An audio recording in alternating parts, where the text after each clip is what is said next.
Hey guys, today we gonna talk about iPad Pro 9.7-inch. Apple is slowly transforming its iPad into a 2-in-1, and while this new tablet may not be a laptop replacement, it's more than simply an iPad Air 3. It's best used with pro-level accessories like the smart keyboard and pencil, but it gets even more expensive. The good about it is easy to handle. True Tone display is gorgeous and 256GB configuration.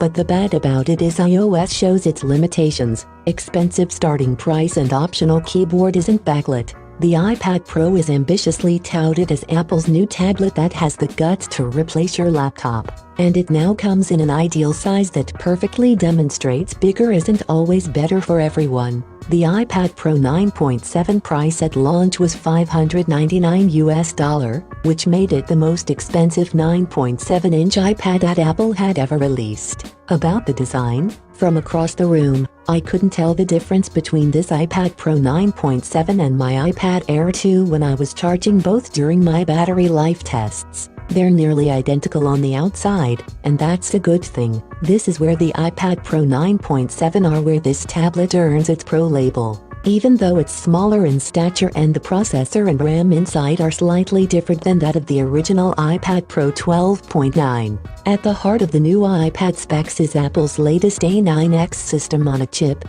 which includes the embedded M9 Motion coprocessor and a 12-core PowerVR Series 7 graphics chip.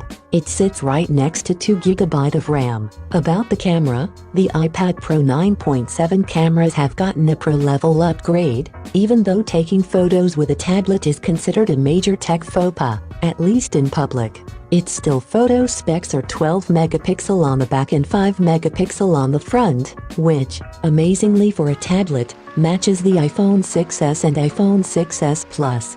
Battery life is of key importance for any tablet because it's designed for work and multimedia experiences. It needs to run all day for me to use it more than my laptop. The good news is that the iPad Pro 9.7 has excellent battery life that has lasted me 24 hours with steady use. Apple says constant battering will give out 10 hours of power and that checked out. There's a question over whether or not the iPad Pro 9.7 is innovative, and I think the question should be posed differently. If the niche-focused iPad Pro 12.9 didn't come out 6 months ago, would this new iPad be innovative? I think there's enough here to justify that label.